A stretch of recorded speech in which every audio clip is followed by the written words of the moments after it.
on, guys? How y'all doing tonight? This is the Club of the Man 1993. I am here live for my live review of last night's edition of Monday Night Raw, the June 22nd, 2020 edition of Raw. Of course, June 22nd means not 1, not 2, 3 months till my birthday. Usually this is when it starts setting in that, oh boy, my birthday's coming up around the corner soon. And, but yeah. So anyways, we are live for this week's edition of Raw. Again, I started a review last night. I was super tired. I was worn out, and I took a nap today. So that's why I'm only reviewing Raw now, as always. Of course, like I said, my sister's in town visiting. She brought her dog, and next month or so is probably gonna be a little crazy. So as always, guys, my life's already crazy. It's not the way it is. As always, just be patient with me. I'm still trying to get my Extreme Rules match card out. But I'll try to get that out this week if I can. Overall, there was stuff on Raw again that interested me. I feel like Raw has brought some good stuff. Some bad stuff. Some good stuff, though. And this week's show, a lot of it actually kind of interests me a little bit.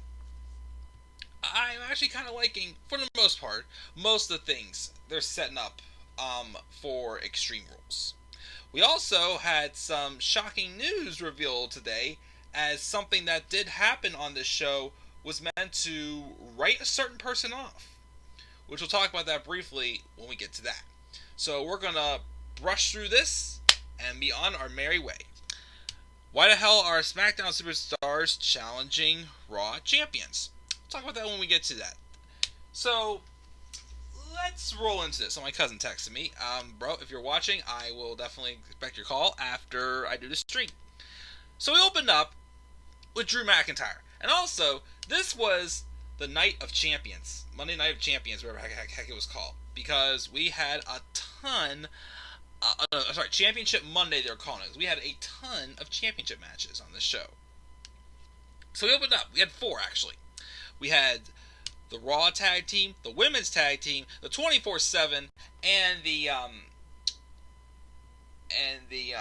Raw Women's Championship on the line. And also, speaking of which, as you can see, I updated Asuka over here because I felt that I think I needed the newer look. The other one was just an old image of Asuka holding the Raw Women's Championship. I think it needed to be a little more up to date, so got that there. So the show was up with Drew McIntyre.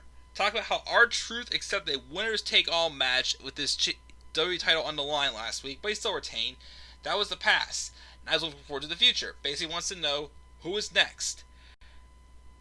Out comes Dolph Ziggler, who, of course, he's not the future. He's in the past, I still say.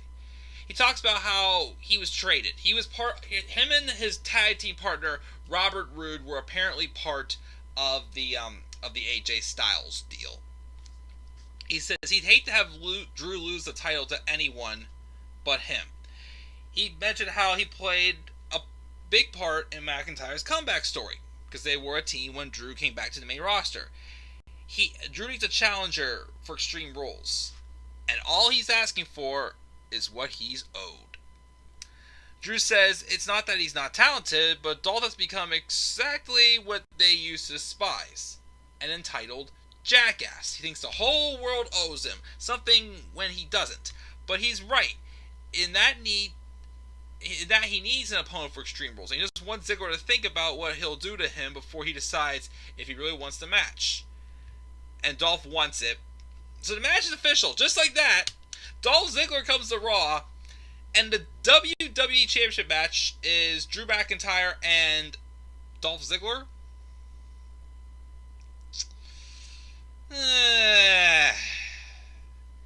This is one of the matches I will say this show set up for that I'm not too crazy about. Part of me wonders, because I am hearing rumors that someone else is injured again. Part of me wonders if this was supposed to be Drew McIntyre versus Jinder Mahal. But apparently Mahal is injured again. So maybe that's why they did Dolph. I mean, of course, Drew and Dolph have history together. But to be honest, it's just it felt like a match I could just main event Raw.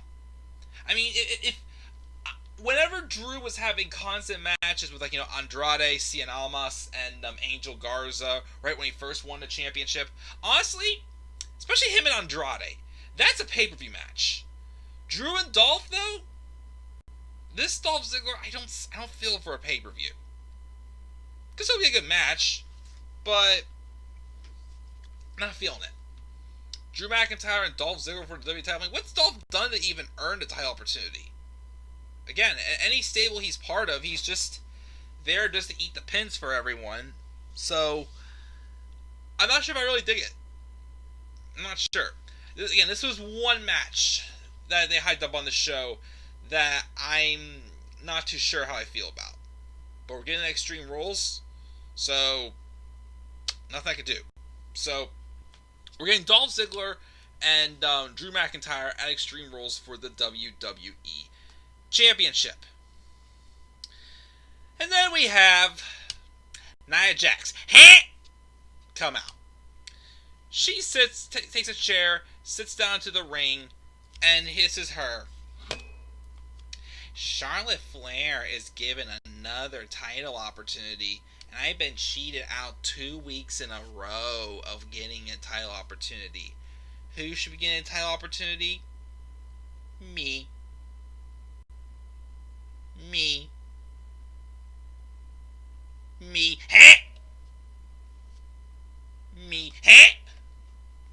I'm sorry, the way she was saying me. I'm sorry.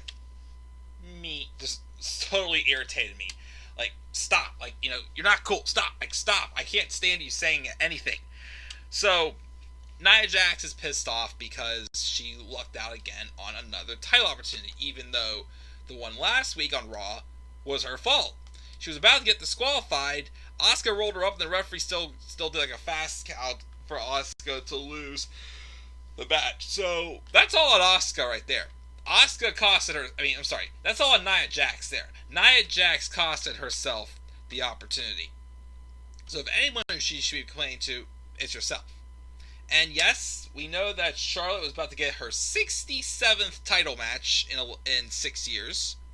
That's right, because remember at TakeOver In Your House, they said that Charlotte has been in 66 title matches. Here's number 67, or did that count as number 68 at In Your House? I can't remember. But here's the thing, though. Even though I hate how it happened, Charlotte pinned the Raw Women's Champion. So technically, even though I hate it, Charlotte earned the opportunity. So Nia Jax here, of course, ran her mouth the wrong way. But out came R-Truth. He excuses himself and says he thinks Nia is confused. He was supposed to have a match against evil leader of the ninja clan, Akira Tozawa. He points out that ninjas are masters of the skies and wonders if Nia is secretly Tozawa. And no, I'm not Tozawa! And then Tozawa appears behind the commentary desk, and then the ninjas chase Truth out of the ring. We're still continuing this. Akira Tozawa is still a freaking ninja. They're continuing this whole ninja crap. It's so ridiculous. Oh gosh.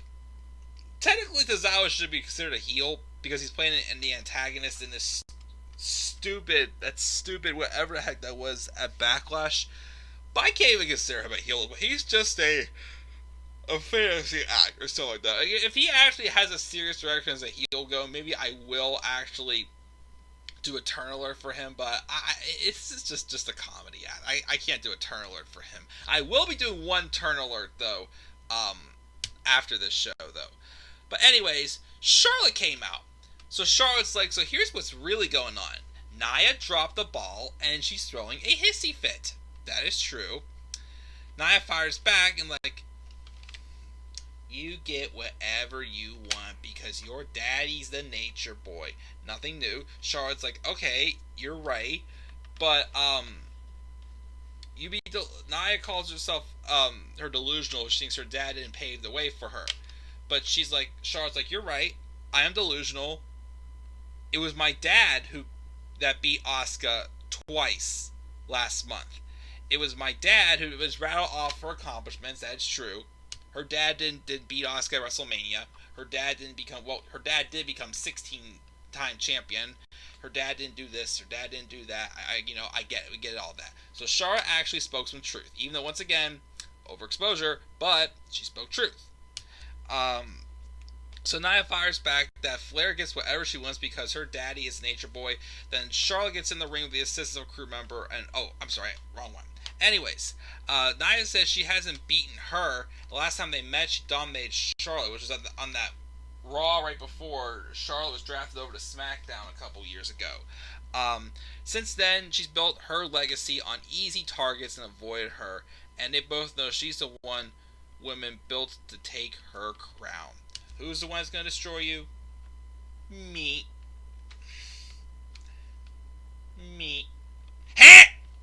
They brawl, and so it looks like we're setting up for a Nia Jax. At first, it looked like it was setting up for a triple threat at Extreme Rules with Asuka, Nia Jax, and Charlotte Flair. Ooh, was I wrong? Let's continue on with this, though. So, we then get a video package with the Viking Raiders and the Street Profits. Backstage are hyping up for their title match. The Raiders roll out and talk about how, despite their differences, they've become friends. But Dawkins warns them, when the bell rings, they'll do whatever it takes to keep the titles. As they're heading off, though, Zelina Vega rolls behind. So then the Street Profits and the Viking Raiders have their match for the Raw Tag Titles. It was a short match, not as long. Remind me, though, that even though these guys have had a really shitty booking feud, they're still two really great teams inside the ring. Despite the Viking Raiders has been watered down like crazy with their characters, and have basically become Gallows and Anderson again, because comedy is not meant for them, they still can go in the ring. It's just that, once again, they have no character at all to back them up right now. But the match was decent. The Street Profits, though, they retained. Afterwards, they showed mutual respect, obviously. And then once the Viking Raiders leave the ring, Angel Garza and Andrade Cien Almas attack. So we're supposed to get the match we're supposed to get at WrestleMania 36 until Andrade got hurt.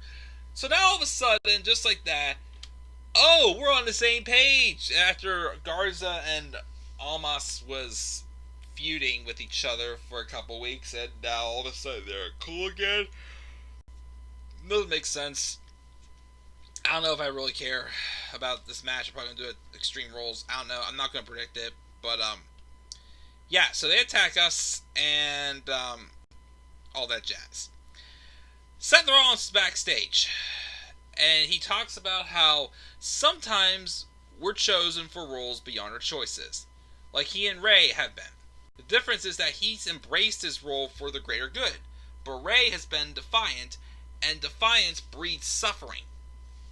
Sad part of all is that he's allowed his son to get involved in this situation. He wants Ray to know that whatever becomes of him or son, it's guilt that he'll have to harbor. Because the greater good is coming for them all, there's nothing he can do to stop it. Legends never die. Of course, there's that song that I used in my WrestleMania 34 predictions, and I made that music video too. But they sure as hell can outlive their welcome. So we have more from Ray and Seth later, because Ray was returning to the ring for the first time tonight. Backstage, Charlotte was interviewed. Denies that any thought of postponing her title match due to an arm injury that Nia had given her, invoking tired of the "it ain't ballet" defense. Then we have Zelina Vega and her boys. All of a sudden, we're good and on the same page rolling up. Garza makes an analogy as to how attacking the champs is like gazing into the eyes of a beautiful woman that's mostly pretext to hit on Charlie. Then Zelina steps forward, talks about how her clients have taken her differences and turned them into strength, and they're coming for the tag titles. So all of a sudden, just like that, we can get along now, pretty much. Yeah. They gotta work those two back up. I was digging both of them with Zelina at first, but now they gotta work them back up, because this stable has done nothing but lose. So I don't know how they're going to get a Raw tag title shot anytime soon. That's right. That's right. I forgot. Because, once again, wins and losses do not matter. And there's absolutely no depth in this tag team division. anyways, we have Asuka versus Charlotte Flair for the Raw Women's Championship. I wouldn't say it was their best match. Like I said, these two always go out and put on good matches. But obviously, the story of this was Nia Jax had wounded Charlotte's arm. And I knew what this was going to do. I thought, okay, this is going to set up for some type of triple threat match. But instead, we got what I've been wanting to see for a while.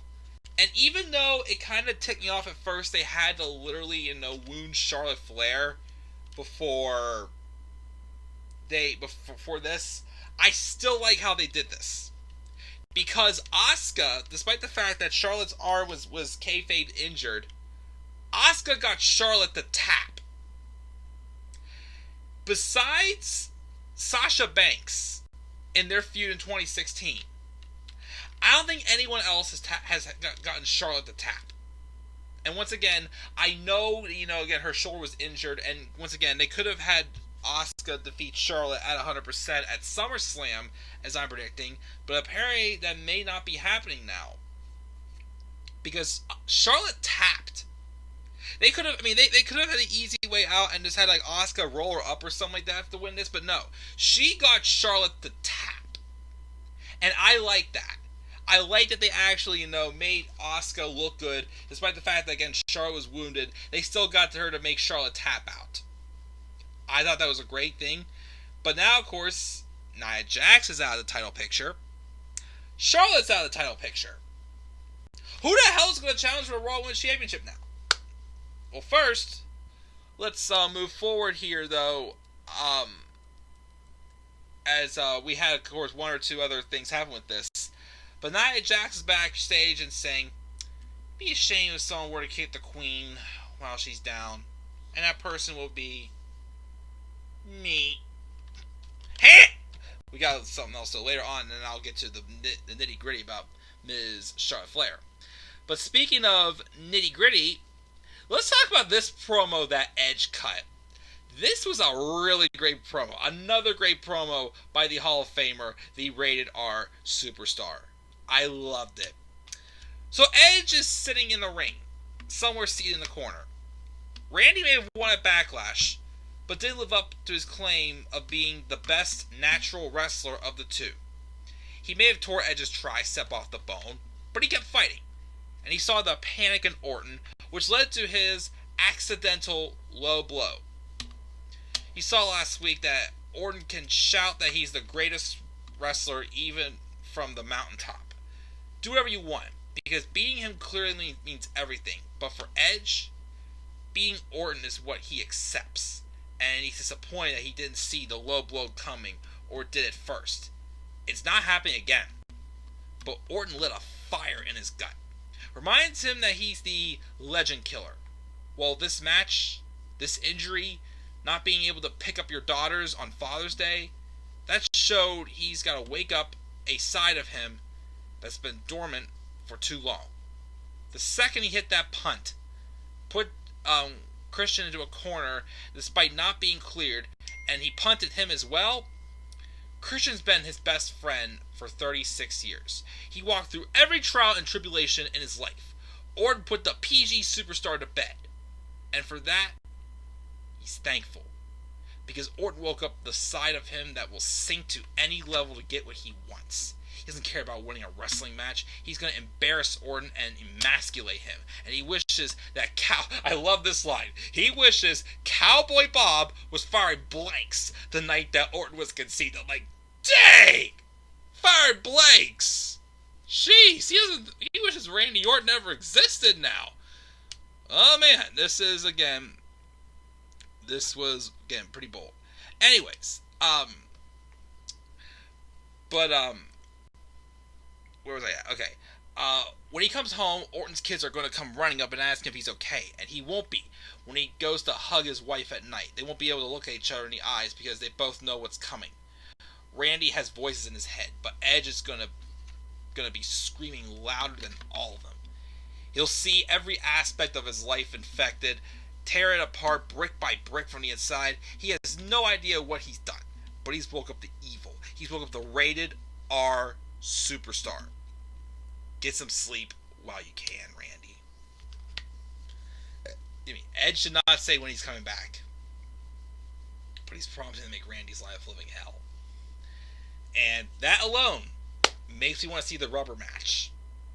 What on earth are they going to do for a rubber match? They've already done a last man standing match. Again, they did the singles match at Backlash. Not going to give it the title that they were dubbing it as, which I still thought that could have been the WrestleMania match. I mean, the last man standing match is still good, but I feel like that could have been easily the WrestleMania match, honestly. But now, I know I said before that I don't want to see Edge, and keep, having the same matches with the same people, especially, obviously his time is still limited. Just made me want to see it. Edge did his job. Edge, gosh, I'm just so happy I actually get to watch this man, in live time. Actually appreciate those moments that he creates while I'm a wrestling fan. The ones that I can appreciate. I mean, not saying I do not appreciate the ones he's done from the past or anybody else, like I'm saying. It's just that I know what's coming when I watch them. So it's that I can't, appreciate and really feel that experience. But right here, again, this is just Edge, going all out. Knowing how to be a babyface. Knowing how to make us want to see him just tear the shreds off of the Viper. And, I loved it. I love this promo. And I don't know when he's going to be back. I can't wait to see him get his redemption on the Rated R Superstar. I mean, on the Viper himself, the Legend Killer himself. But speaking of Legend Killer, we have Orton backstage asking Charlie if she knows what a snake does when it feels threatened. It bites, strikes wildly, sometimes blindly. That snake is going to do what Mother Nature intended. To defend its clutch of eggs and survive. Edge and Christian come back and try to have their comebacks at his expense. He's going to strike. He sincerely wishes both men a full recovery and live happily, healthy, full lives. As long as they do it far, far away from him. Now, if you excuse him, he's got something to discuss with the Nature Boy. And then Charlotte's being interviewed again, and Nia blindsides her and slams her arm in a road case and woos! So apparently, this is where we get discussing a little more. Apparently, we're not getting that triple threat match that Extreme Rules are predicted. And we're probably not getting that match at SummerSlam. Because apparently, the rumors are Charlotte Flair is taking some time off. I think she's having some type of surgery that's unknown at the moment. Not sure what it is. But there's rumors she may only be out for 6 weeks. There's even some rumors that she may not come back till 2021. Which is kind of big. I mean, it sucks that her star power is not there. And trust me, we do need star power right now. But also because we've definitely been ranting lately about her overexposure. This might be a way to kind of ease back a little with her. Not, overexpose her too much. I mean, again, if you want to get her involved, well, I'm saying if you want to get her involved in a quality non-title feud, see what they did last year with her and Trish? It worked. I liked it. Her and Nia Jax, or me. I gotta stop. I don't know if I want to see that. I mean, we've never seen it, but, do I really want to see anything with Nia Jax? But, yeah, shocking to me. So, Charlotte's taking time off, and that was meant to write her off TV. We will have to wait and see what happens when she gets back. I hope they don't turn her face, though, when she comes back. Please don't turn her face. Again, Charlotte is meant to be a heel. Heel, Charlotte, heel. No, I'm talking to a dog. Anyways, so we got that. Let's check the live chat since we're probably about halfway through the show. We got Wyatt Ziggler facing Drew at Extreme Rules. They have a history together. Yeah, how's Dolph earned his title opportunity? I don't know.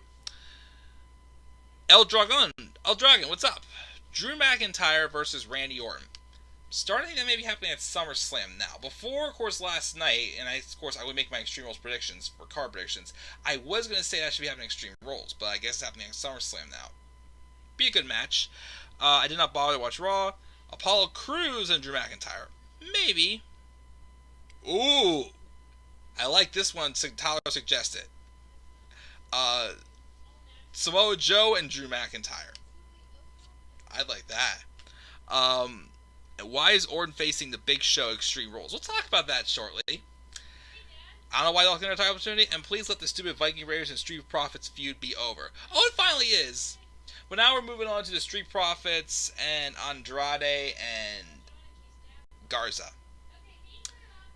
Yeah, I don't know about that. But, so we got those going. But thank you guys for your comments in the live chat, as always. Continuing on, Akira Tozawa beat R-Truth for the 24/7 championship after Bobby Lashley came out and destroyed him with the full Nelson. So the King of the Ninjas is 24/7 champion. Woo. How long is this Ninja act gonna last? I don't know.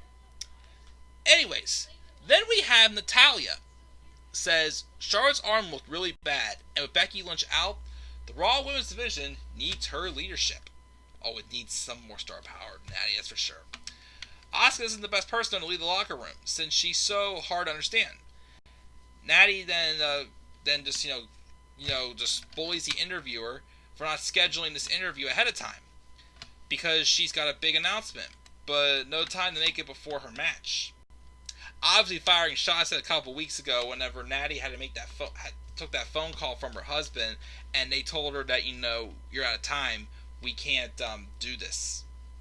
So Natalya then has a match against her tag team partner from last week, Liv Morgan. Lana got involved because now Natty and Lana are apparently a team. And Natty wins with the sharpshooter, getting Liv Morgan to tap out. So Natalya's a heel. And that's a turn alert I'm doing. I'll leave my thoughts for that when we get there.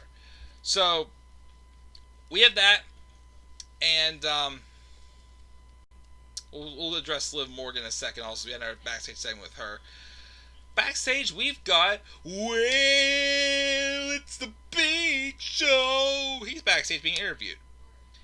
He says, just when he thinks he's seen everything WWE has to offer, Raw gets taken over by ninjas. He just stopped by to say hello to some friends last week, but when the opportunity arose to punch a ninja, he took it and gave the Viking Raiders and the Street Profits a helping right hand. Haha, in reference because it's knockout punch. He says he's more focused on the Big Show now, but he's here because of what happened to his friends last week. People think he's fun, but he's also a heartless, angry giant. And when that guy comes out, he gets whatever he wants, and nobody's can do anything about it. And that guy is heading to the ring right now. That heartless, angry giant. So as he's doing that, out comes Randy Orton and Ric Flair. Well, first Ric Flair. Rick addresses Charlotte's injury, saying when she comes back, Nia is going to wish she worked and lived in another environment because she's going to be in a lot of trouble. Me? Heh? Yeah, you. Heh? But then to the subject at hand, Randy Orton. He can tell everybody that Orton is the greatest performer in the business today. And the word arguable doesn't apply. Out comes Orton. Rick puts him over more, saying he's the best performer in the history of the WWE. They shake hands. Orton thanks him and says it means a lot. He talks about the nostalgia of Half of Evolution being here, but nostalgia can be confused with legacy. It was nostalgic to see Ric Flair be the dirtiest player in the game last week, for him to punk Christian, and for Edge to step in the ring for the very last time. But his fire, his desire to be the legend killer, it's not nostalgic. It's just him cementing his legacy, becoming the greatest ever, and euthanizing Edge and Christian's careers. The voices in his head are on the same page, and they all agree that being the legend killer again is great. Which I was enjoying this promo Up until we've got, well, it's the Big Show. Out comes the heartless, angry giant. He's had enough. He's not going to sit here and let them glorify what Orton did to his friends. You hurt my friends. He calls Orton a parasite that feeds on anyone who he thinks that can take him to the next level. And that's Ric Flair. He latches onto guys, makes him better over and over because he lacks discipline and motivation to make himself better. Once he gets what he wants, he leaves the host to die. Edge is going to get to pay Orton back, but he's not going to get the first crack because this pissed off giant's going to break every bone in their bodies. Orton then gets in his way and says he's not going to touch a hair on the Nature Boy, but he puts the show over as a future Hall of Famer. He never would have guessed kicking two of his friends in the head would piss Big Show off so much, and it'd be tragic for him to suffer the same fate. Show wants to square up, but Orton rolls away and says that Orton's had enough. They've been friends for 20 years, but no longer. He's focused and motivated, and what happens next is on Big Show. So, we're getting a Big Show and Randy Orton match at Extreme Rules? Yeah, no thanks to me. Doesn't interest me at all one bit. What are you gonna do? Like, what's this gonna really do? He's the legend killer. I get it. Big Show is a legend. But they've had matches before. What's this gonna do for either one of them? It's just, I honestly would much rather just have this match on Raw. Just do it on Raw. Don't do it at a pay-per-view. Heck, they couldn't have Big Show and Braun Strowman on pay-per-view. Those series of matches they had in 2017, those were excellent. Again, those were excellent matches those two had. They could have had a pay-per-view match.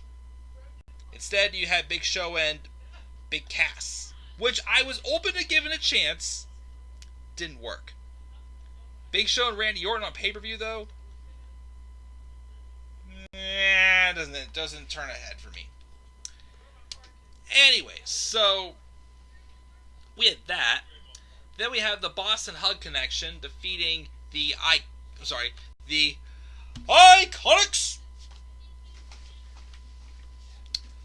Boston Hug Connection win. Didn't care about the match. Afterwards, they celebrate. But then here's where things got juicy. Got pretty juicy here. Take a swig of water since we're talking about juice. Well, liquid, but...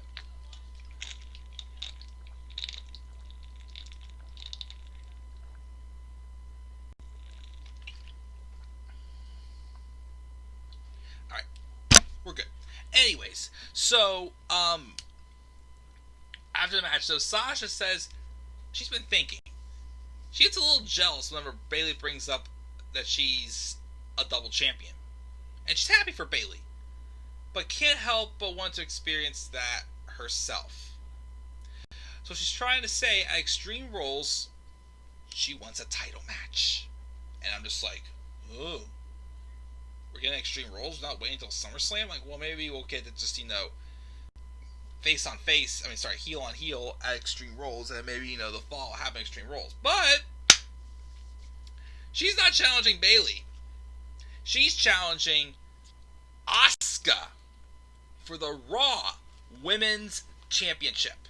So Asuka came out, accepted the challenge, and they beat her down, and they came out on top. So, of course, the biggest elephant in the room is, why is a SmackDown superstar challenging for a Raw Women's Championship? I do agree. However, again, I have a little bit of leeway with Sasha and Bayley, because technically they're allowed to be on all brands. Because they are, the women's tag titles, the women's tag champions, and they're allowed to defend them on all brands. So, it's not going to ruin the brand invitation, because again, like I said, each superstar is only allowed to be invited over to another brand 4 times a year, which again, I'm fine because they're not overkilling it like they did last year with the wild card rule. And keep in mind, the last time Asuka and Sasha had a match, it was the night after Royal Rumble 2018. 2019, I believe, when Asuka won the Royal Rumble. And they put on a really good match. Sasha almost got killed in the match, though, because of that suicide dive she took. But, still a good match, and I'm actually interested. I actually think they could put on a pretty darn good match. And keep this in mind also. Lately, in the tag matches, Sasha's been racking up the wins lately. They're really heating her up. She may not get the Raw Women's Championship, but she may get the SmackDown Women's Championship. SummerSlam? Maybe finally? Kind of taking this feud in a whole different direction after just telegraphing for months, and of course, waiting for 2.5 years to finally turn these two on each other and have that match. But we'll see. So, yeah. So we got that match at Extreme Rules. I like it. Again, we'll see where it goes. So, anyways. Backstage, we then have Lashley and MVP being interviewed. Lashley complains that he should be champion right now, but he isn't because of that clown R-Truth. MVP says Lashley is a man revitalized. Free of distractions. No Lana, thank goodness. Sorry, I saw I had an alert on my phone. But he needs to sell Apollo Crews on joining their stable. Apollo is tremendously talented, but he doesn't get the business side of things. And he needs to sit under his learning tree to be one of the best U.S. champions since, well, him. So we will get back to them in a second. We then see Liv Morgan walking backstage when she runs into her old friend, Ruby Riott, who tries to talk to her, but then Liv begs her off and she gets it. Nothing has gone her way lately, and she doesn't need Ruby to make her feel worse. Which is true. Like, Liv actually was doing good, had a lot of momentum, but ever since she lost that match to Charlotte for the NXT Women's Champion, when Charlotte was NXT Women's Champion, she's lost a ton of momentum. But now they're going to tease her and Ruby getting back together because I mean, if they're going to turn Ruby face, I'm for that. Honestly, I mean, I do think Ruby can be either a face or a heel, but maybe that's a fresh, character change or a face turn for her may, kind of get her going again. So maybe this is kind of a mini Riot Squad reunion. I don't know. Again, I still thought the Riot Squad was super random. Well, Sarah Logan's still not back yet. I don't know if she is ever going to come back. She may, since her husband is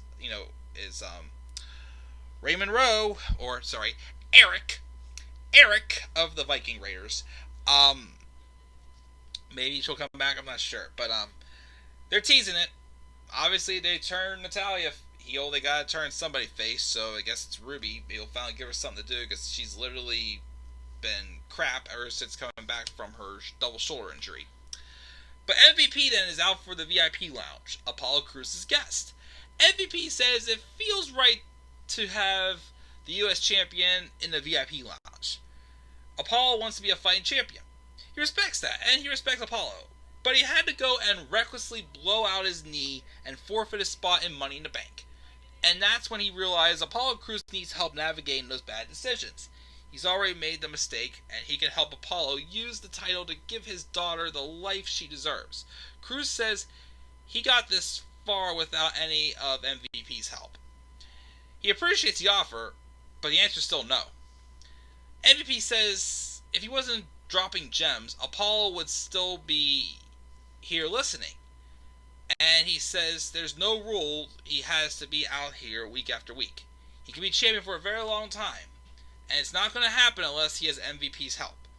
Crews is skeptical and runs through some of the ways MVP can ruin his title match tonight, and says he's been dealing with people like him his entire career. He's not going to let the title change who he is. Or may he, or he may. MVP points out that he was the U.S. champion for 343 days. He tried to do this the nice way, not once, but twice, and there won't be a third time. Whether Crews likes it or not, the title is coming home to where it belongs. Apollo gets in the face, but backs off when his opponent tonight, Shelton Benjamin, comes out to the ring. MVP bails and asks Shelton to give him just a moment. And then Benjamin blindsides Cruz, though it was a ruse. He puts the champ shoulder first to the ring post, and MVP tells him, lesson 1 is never put yourself in a 2-on-1 situation. But Apollo then beats Shelton Benjamin clean. Didn't cheat holding to the ropes. Again, slowly teasing that heel turn, which again, love how they're doing it. Apollo wins clean. Afterwards, though, MVP runs interference and Lashley comes down and locks a full Nelson on Cruz, shaking around. He lays out the US champion. MVP grabs the title and then lays it across Apollo's fallen body.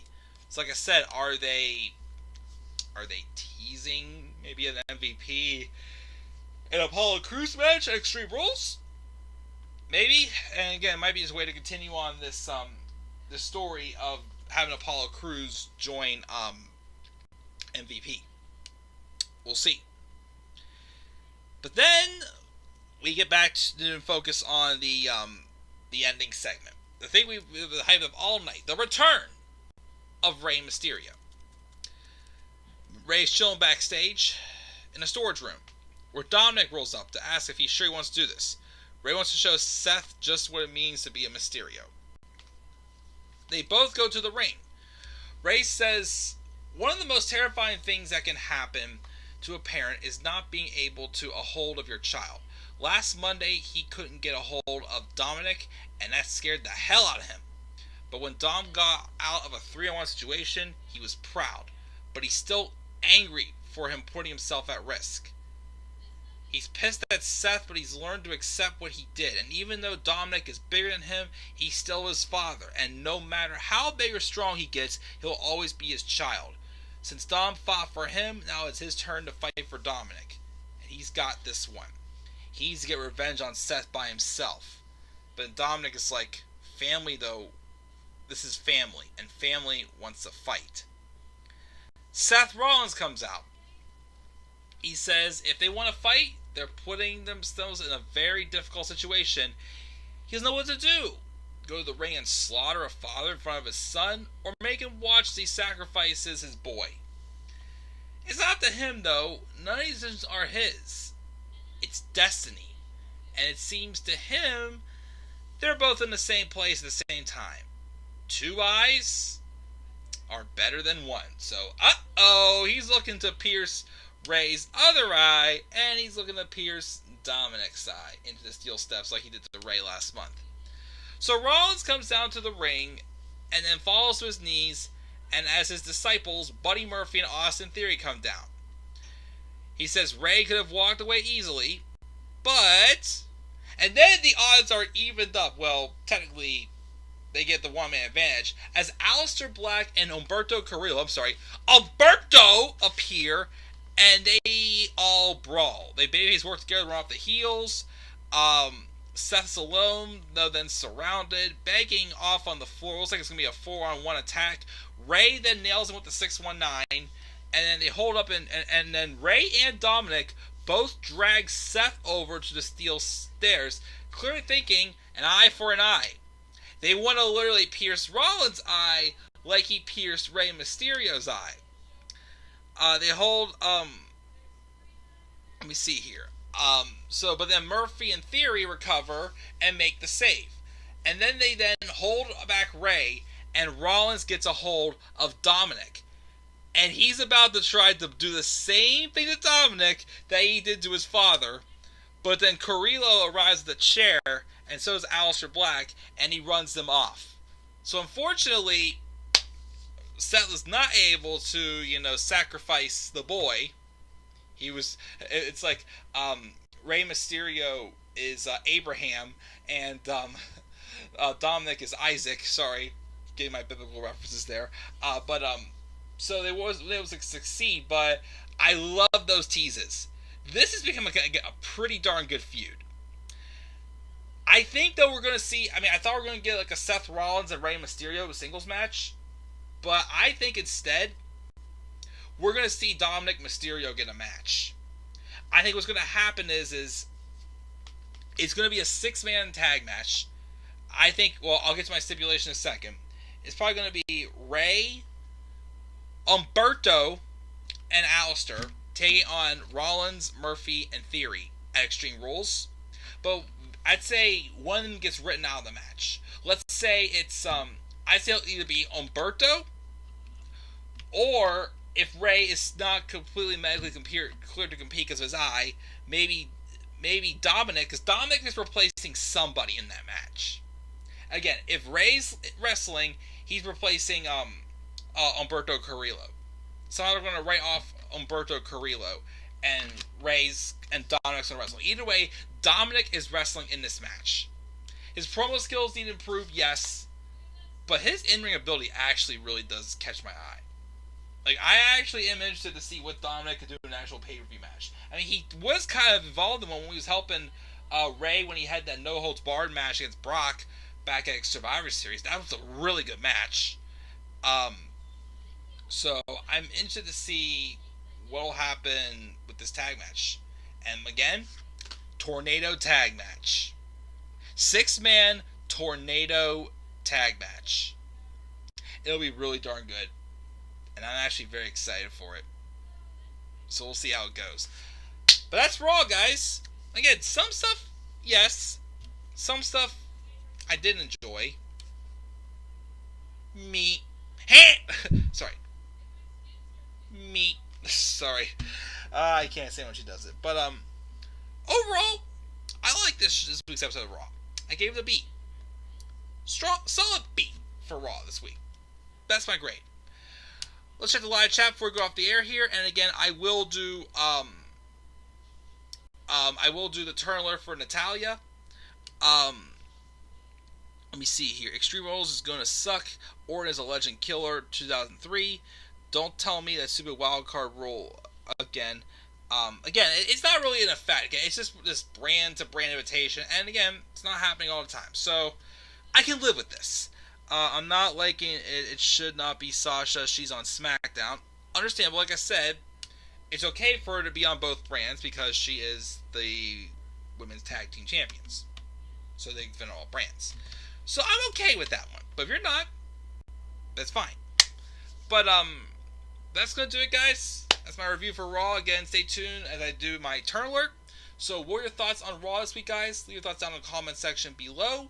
Be sure as always to slap a like on the video, subscribe more content on my channel, and follow me on Twitter at DemandAirboy93. And until then, guys, I'm checking out. I will see you guys all later. Have a great rest of your night.